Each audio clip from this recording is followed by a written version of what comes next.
11 अप्रैल को, आने वाली 11 अप्रैल को पूरे देश में भारत की सरकार, देश के प्रधानमंत्री नरेंद्र मोदी जी पूरे देश के अंदर 220 जयंती धूमधाम से मनाने का काम पूरे देश के अंदर करेंगे। ज्योतिराव फुले के वंशज है क्या? हाथ उठाओ। माता सावित्रीबाई फुले के वंशज हैं क्या? अब देखिए, सरकारें तो बहुत सी बनी। भारतीय जनता पार्टी की सरकार में मैंने दमोह की धरती पे जो घोषणा कराई थी, वो धरातल पे उतारने का काम हमारी सरकार ने किया, मुख्यमंत्री ने किया। मैं बता रहा हूं आपको, दमोह की धरती पे मैंने कहा कि महात्मा ज्योतिबा फुले, माता सावित्रीबाई फुले ने शिक्षा के क्षेत्र में बड़ा परिश्रम किया, अपमान भी सहा और उनकी जीवनी पाठ्यक्रम में शामिल नहीं की अभी तक किसी सरकार ने। इसलिए मेरा निवेदन है कि महात्मा ज्योतिबा फुले, माता सावित्रीबाई फुले की जीवनी को पाठ्यक्रम में सम्मिलित किया जाए। इस पाठ्यक्रम में सम्मिलित करने का काम मध्य प्रदेश की सरकार ने किया है। इस समाज को सम्मान दिया है उतना किसी दल ने नहीं दिया है, नहीं तो हिसाब किताब बैठ के करें।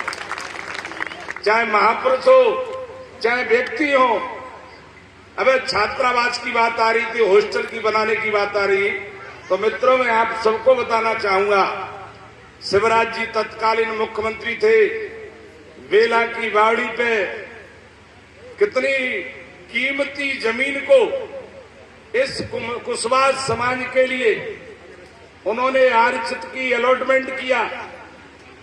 आज वो जमीन करोड़ों के बीघे किए, करोड़ों के बीघे किए। वैसे स्थान पे छात्रावास बने। मैं भी उस मीटिंग में गया था, सुग्रीव भाई भी थे, सब लोग थे। तो मैंने ये कहा कि देखिए, इस जमीन का उपयोग करिए, इस जगह का उपयोग करिए, समाज हित में करिए। कई बार त्रुटि जो होती है कि जमीन संगठन के नाम से स्वीकृत होती है, एक समिति के नाम से स्वीकृत होती है। समिति के लोगों को आगे आना पड़ेगा। समिति के लोग, चाहे मैं हूं, कोई भी हो, जमीन अलॉटमेंट करा के आराम से बैठ जाए तो सरकार की कहां गलती है? सरकार ने तो आपको जमीन दे दी, अब उसका उपयोग करें। इसलिए छात्रावास के लिए भी प्रयास चल रहा है। मैंने भी उस दिन मीटिंग में कही कि मेरी इस समाज को जो आवश्यकता है छात्रावास से लेकर किसी भी क्षेत्र में, मैं आपके बीच में, जब आप आवाज लगाओगे, मैं आपके बीच में खड़ा हो जाऊंगा और उस काम को करने के लिए ईमानदारी से प्रयास करूंगा।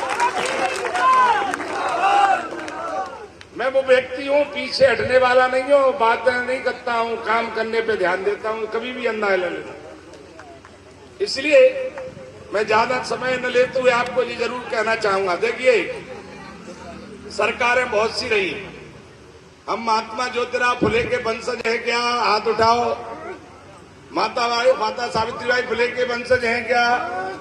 अब देखिए, सरकारें तो बहुत सी बनी।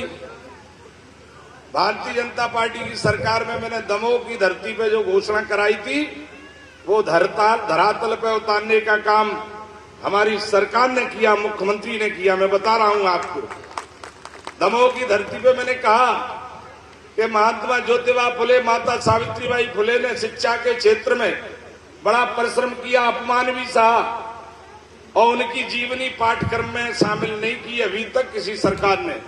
इसलिए मेरा निवेदन है कि महात्मा ज्योतिबा फुले, माता सावित्रीबाई फुले की जीवनी को पाठ्यक्रम में सम्मिलित किया जाए। इस पाठ्यक्रम में सम्मिलित करने का काम मध्य प्रदेश की सरकार ने किया है।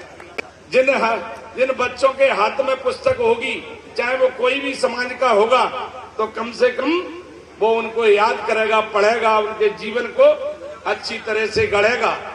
तो ये काम किसने किया? भारतीय जनता पार्टी की सरकार ने किया। और मैंने ये भी कहा उस समय, मैंने कि इस दमोह की धरती पे आए हैं तो शिक्षा के क्षेत्र में इनका इतना बड़ा योगदान है। एक यहाँ का कॉलेज, उसी प्रांगण में दमोह में कॉलेज बनाए, मैंने महात्मा ज्योतिराव फुले के नाम से इस कॉलेज का भी नामकरण किया जाए। तो महात्मा ज्योतिराव फुले के नाम से वो कॉलेज को भी करने का काम किया। अब देखिए, दूसरी बात मैं कहना चाहूंगा, देश के प्रधानमंत्री नरेंद्र मोदी जी ने अगर आपने 15 अगस्त को सुना हो, उनको 15 अगस्त को लाल किले से उन्होंने भाषण दिया था। उन्होंने कहा था कि महात्मा ज्योतिबा फुले, माता सावित्रीबाई फुले का बहुत बड़ा योगदान है इस समाज को आगे लाने में।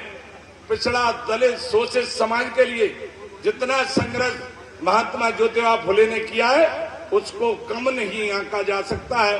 ये प्रधानमंत्री मोदी जी ने कहा, और फिर मोदी जी ने ये भी कहा कि आने वाले समय में जो आज हम उनकी जयंती मना रहे हैं, अब जो 200वीं जयंती का शुरुआत इस वर्ष में हो चुका है और 11 अप्रैल को, आने वाली 11 अप्रैल को पूरे देश में भारत की सरकार, देश के प्रधानमंत्री नरेंद्र मोदी जी पूरे देश के अंदर 200वीं जयंती धूमधाम से मनाने का काम पूरे देश के अंदर करेंगे। तो मित्रों, यहां भारत सरकार ने जयंती के लिए हरी झंडी दे दी, नहीं तो जयंतियां गिने चुने महापुरुषों की मनाई जाती थी।